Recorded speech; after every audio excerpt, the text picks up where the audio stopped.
আসসালামু আলাইকুম রহমতুল্লাহি বারাকাতু। গাইস, আমরা ফেনী থেকে ট্রেনে করে চট্টগ্রাম উদ্দেশ্যে রওনা দিলাম। অবশেষে দেখতে পাচ্ছেন আমরা চট্টগ্রাম চলে এসেছি। এটা চট্টগ্রাম চন্দনা পাহাড়। আমরা সবাই লাঠি নিয়ে পাহাড়ে চলে যাচ্ছি। এই পাহাড়ে যারা এসেছেন আশা করি সবাই জানেন এই পাহাড়ে কেন লাঠি নিয়ে উপরে উঠতে হয়। আমাদের সাথে অনেক দূর দূরান্ত থেকে অনেক লোক এসেছে শুধু এই পাহাড়টা দেখার জন্য। ঢাকা, চট্টগ্রাম, ঢাকা, রাজশাহী, কুমিল্লা থেকে অনেক লোক এসেছে এই সৌন্দর্য দেখার জন্য। আল্লাহ তাআলার সৃষ্টি কত সুন্দর। আল্লাহ তাআলার সৃষ্টিগুলো দেখতে হলে আমাদেরকে এই পাহাড়ে আসতে হবে এবং আল্লাহ তাআলার সৃষ্টিগুলো দেখতে হবে। এই পাহাড়ের উঁচু পরিমাণ হচ্ছে প্রায় ৬,০০০ ফিট উপরে। পাহাড় শিখিয়েছে উঁচু হতে হলে মাটির সঙ্গে শক্তবন্ধন থাকতে হয়।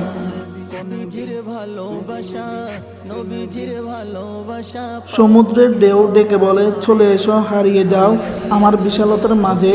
এখানে নেই কোনো দুশ্চিন্তা, নেই কোনো ব্যস্ততা, শুধু মুক্ত বাতাস, নীল জলরাশি আর অনন্তহীন প্রশান্তি।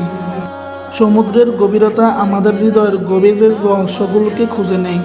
প্রকৃতিকে সবচেয়ে বেশি অনুভব করা যায় সমুদ্রের তীরে দাঁড়িয়ে। আকাশের সাথে মিশে থাকা নীল জলরাশিতে সৌন্দর্যের গভীরতা লুকিয়ে থাকে।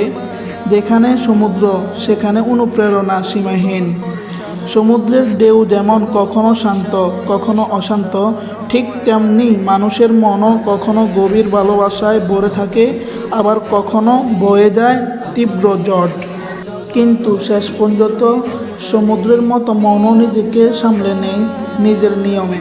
সমুদ্রের কাছে আসলে সব সময় একটা কথা বলি, মানুষ আমাকে ধোঁকা দিলেও সমুদ্র আমাকে কোনোভাবেই ধোঁকা দেয় না, বরং সমুদ্র তার বিশালতায় আমাকে আগলে রাখে।